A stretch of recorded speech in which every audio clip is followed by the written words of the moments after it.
6 weeks after the siege ended, a messenger arrived at Karakoram, capital of the Mongol Empire. He carried a single rolled parchment detailing the campaign results from the Korean peninsula. Ogedai Khan, ruler of the largest land empire in human history, read the report twice. He set it down. The room was silent. How many defenders did this fortress have?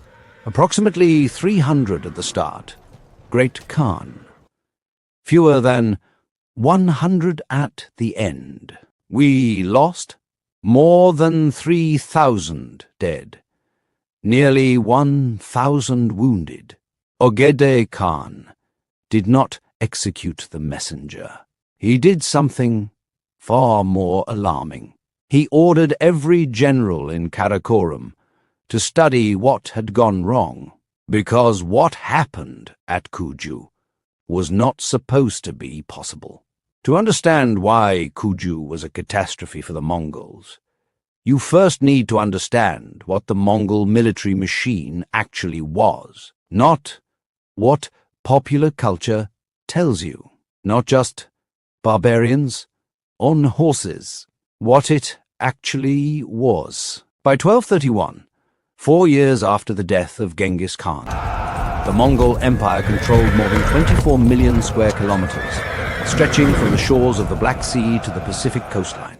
The Roman Empire, at the absolute peak of its power, had controlled roughly 5 million square kilometers, and that had taken 400 years to build.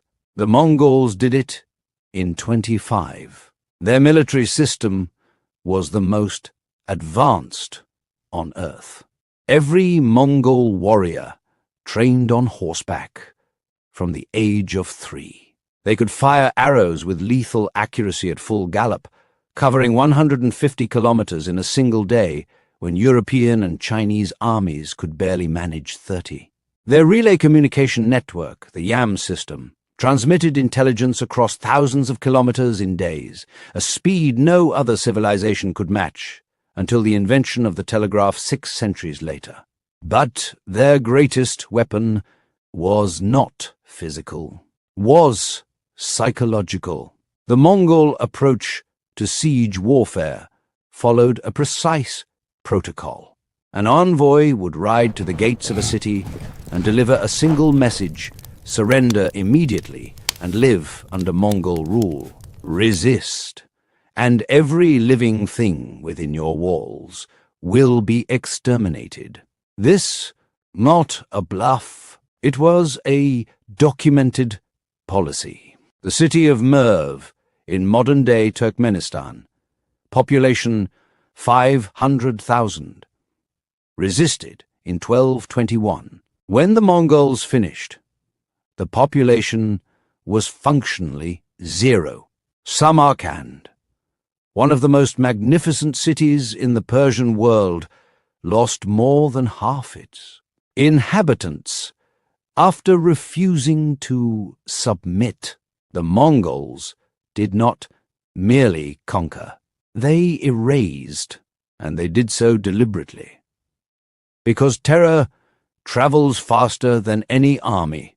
In 1231, Ogedai Khan turned this machine toward the Korean peninsula. The kingdom of Goryeo, which had endured for nearly 300 years, was the next target. He dispatched one of his most efficient commanders, General Sartak, with 20,000 elite horsemen. Sartak's campaign was a masterclass in controlled destruction. In 3 months, he had taken 15 fortresses. Some surrendered without a single arrow being fired. Others resisted for a day, maybe 2, before the walls were breached and the killing began. The average time to conquer a Korean fortress was 36 hours. Kuju was supposed to be number 16, minor fortress in the south. It controlled secondary trade routes, strategically insignificant. Sartak expected to take it before lunch. He was wrong by 33 days. Park Seo was approximately 45 years old when the Mongols reached Kuju. He held the rank of general, but not the kind that gets songs written about him. He came from a minor noble family. No political connections, no wealthy patrons. He had risen through the ranks by competence, fighting border skirmishes against pirates and bandits along the Korean coast. His superiors considered him eccentric. While other commanders drilled their men in traditional cavalry formations, Park Seo spent his nights reading ancient Chinese military treatises, Sun Tzu, the Wujing Zongyao, engineering manuals from the Song dynasty. He sketched defensive structures. He experimented with crossbow modifications. He calculated angles of fire. When the Mongol invasion began, the Goryeo court assigned Park Seo to defend Kuju with whatever forces were available. Was not an order for victory. His superiors understood the math. The order was implicit. Delay the Mongols for a day, maybe two, while more strategically valuable positions prepared their defenses. Park Seo counted his resources on August 14th, 1231, the night before the Mongols arrived. 300 trained soldiers. None had ever faced a real siege. Approximately 2,000 civilians, peasants, elderly, women, and children who had fled from surrounding villages. Walls 8 meters high, stone built over a century earlier. Solid, but not exceptional. Food for roughly 3 weeks under strict rationing. 1 internal well for water, basic armament, bows, crossbows, swords, spears. Nothing extraordinary. Any rational commander would have evaluated this ledger and reached the only logical conclusion: negotiation or surrender. Park Seo reached a different conclusion. That night, he gathered his officers in the central hall. The Korean chronicles preserve what he told them. Tomorrow, we will see if 20,000 men, who believe they have already won, can defeat 300 who know they have nothing to lose. This was not bravado, was a calculated psychological assessment. Park Seo had identified something in the Mongol system that no one else had articulated. The machine was optimized for speed. Speed of conquest, speed of terror, speed of collapse. But what happened when the terror didn't work? What happened when the enemy simply refused to break? Nobody knew, because nobody had ever tested it.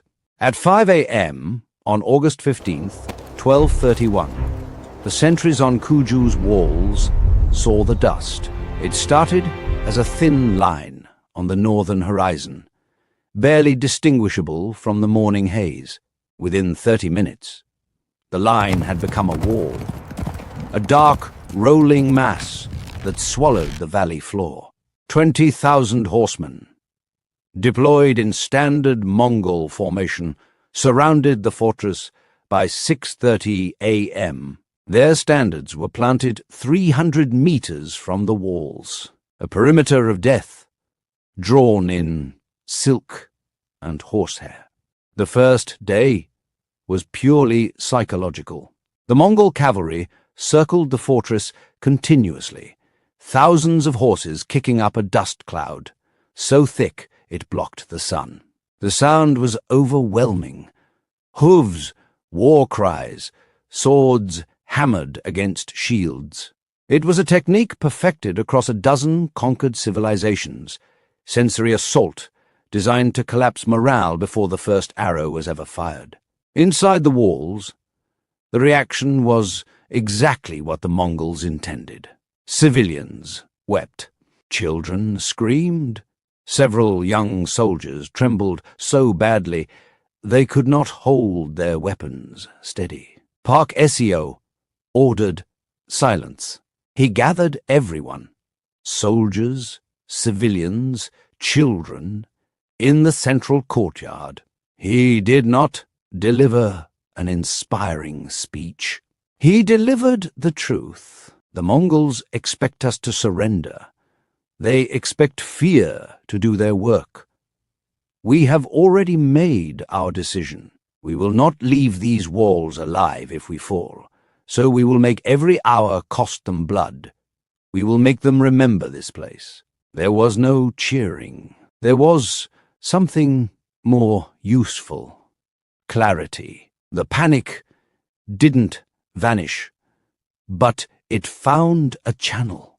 People stopped wondering if they would die and started focusing on how to make their deaths count. On the second day, Sartak sent a revised offer: surrender. Only the military commanders will be executed. Civilians will be spared.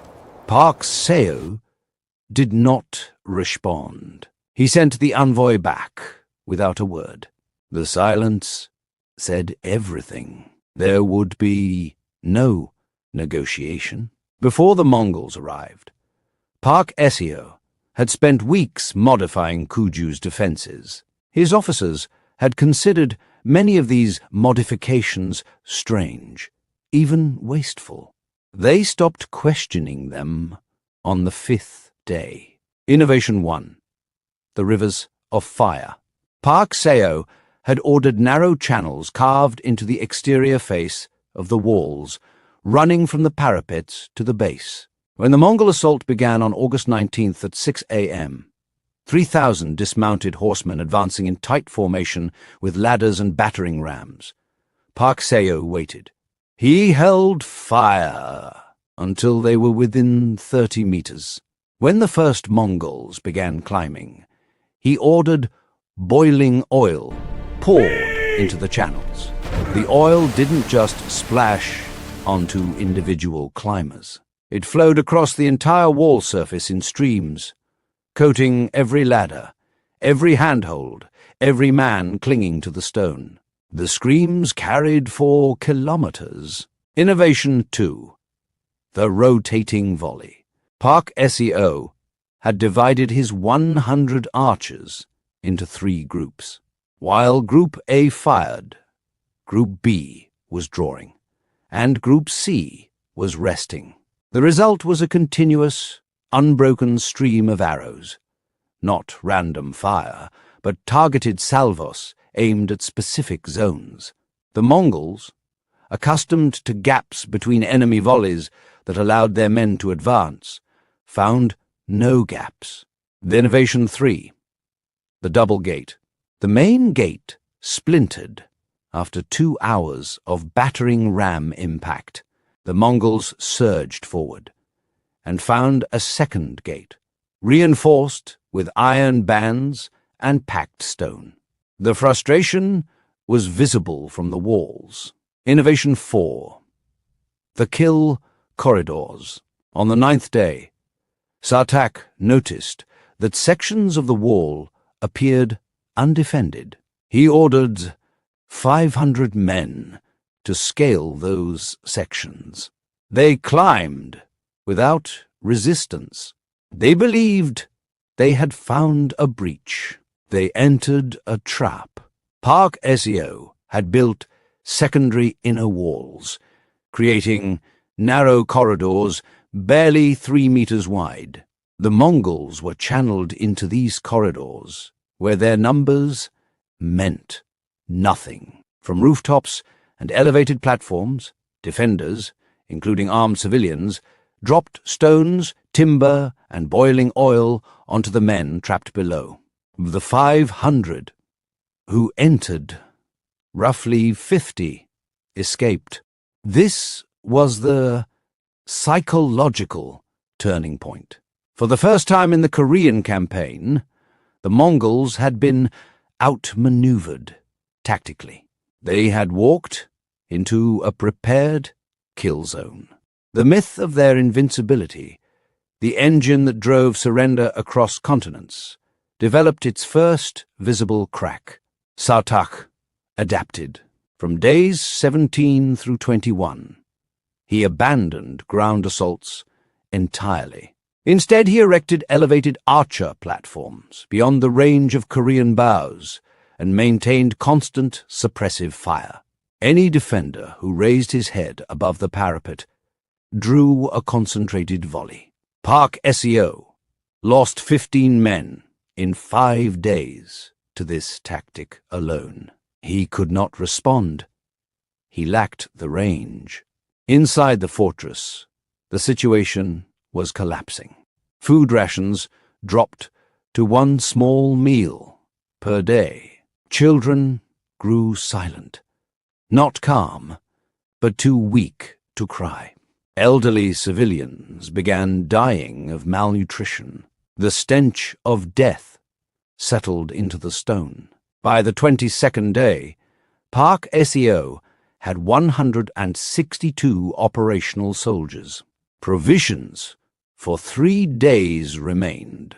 He gathered his 4 surviving officers that night. We have 3 days of food. After that, we choose between surrender and starvation. One captain proposed a night sortie, a desperate breakout attempt to allow some civilians to escape. Park Seo listened. He did not dismiss it. That same night, a figure appeared at the base of the walls. A Korean conscript who had been forced into the Mongol army years earlier had defected under cover of darkness. He brought critical intelligence. The Mongol camp was fracturing. More than 3,000 casualties in 3 weeks had shaken confidence. Supplies were strained. This siege had lasted 10 times longer than planned. Ogedai Khan had sent messengers demanding an explanation for the delay. Sartak needed a victory. Fast. His career was finished. Park Seo recognized the symmetry instantly. Both commanders were desperate. Both were running out of time. The question was, which one would break first? On the 23rd day before dawn, approximately 3:30 a.m., Park Seo selected his 50 strongest remaining fighters. He opened a small side gate on the western wall, a gate the Mongols had stopped watching closely, convinced the defenders were too weakened to threaten anything. 50 men entered a camp of thousands. They moved fast, setting fire to supply tents, destroying stored grain, killing dozens of sleeping soldiers before the alarm spread. They were back inside the walls within 20 minutes, losing 12 men in the retreat. The material damage was minor. The psychological damage was devastating. The Mongols, conquerors of Persia, China, Central Asia, had been raided in their own camp by men who were supposed to be starving to death. Sartak's response was rage. On the 25th day, he committed everything. 15,000 soldiers, every available man except a skeleton camp guard, launched a simultaneous assault from all directions. Park Seo had 221 men. He made the most counterintuitive decision of the siege. He concentrated 70% of his forces at the main gate and left the remaining walls nearly undefended. The Mongols took the bait. They flooded over the unprotected eastern and southern walls. and found themselves inside the labyrinth of secondary walls and kill corridors Park Seo had built. Armed civilians on rooftops rained debris onto the trapped soldiers below. At the main gate, 5 battering rams broke through simultaneously. The Mongols charged into a funnel, a corridor 5 meters wide, flanked by elevated platforms packed with archers firing from angles impossible to counter. The assault lasted 14 hours. When it ended, the Mongols had lost roughly 2,100 men. Park Seo lost 89 soldiers and 89 civilians. Days 26 and 27 passed in silence. No attacks, no drums, just wind. On day 28, Mongol officers proposed poisoning the water supply by throwing animal carcasses into the upstream source feeding Kuju's well. Sartak approved. By day 29, the water inside the fortress smelled foul. 73 soldiers, 1,600 surviving civilians. No food, contaminated water. Park Seo prepared his men for a final stand. He told them, if they come tomorrow, it ends. We die on our feet. On day 30, a rider arrived at the Mongol camp. Not from Kuju, from Gangwa Island, where the Goryeo king had taken refuge. The king had negotiated terms, annual tribute to the Mongol Empire, and formal recognition of their supremacy in exchange for military withdrawal. Ogedai Khan, exhausted by a campaign consuming far more resources than projected, accepted. Sartak refused to lift the siege. His personal honor demanded he take this fortress before leaving. For 2 days, his own officers argued with him. On day 33, they forced the issue. The army began dismantling the camp. Park Seo stood on the walls at 10 a.m. and watched the Mongol tents come down. He did not believe it. He waited for hours, certain it was a trap. By noon, the last Mongol column had disappeared beyond the northern ridge. One of his captains asked, "Did we win?" Park Seo looked at the shattered walls, the unburied dead, the skeletal faces of the survivors. "We survived," he said. "Sometimes that is the same thing." The siege of Kuju lasted 33 days. The Mongols suffered approximately 3,200 dead and nearly 1,000 wounded. The defenders lost 227 soldiers and roughly 600 civilians.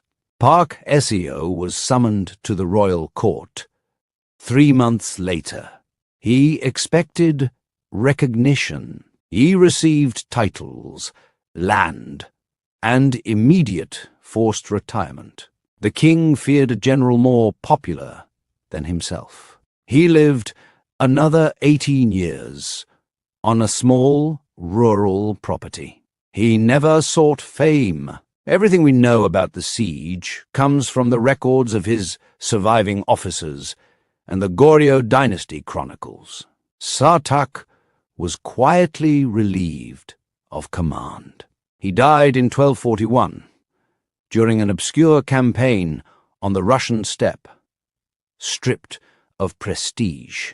Mongol historians barely mention his name, but the lessons of Kuju altered the trajectory of Mongol military doctrine.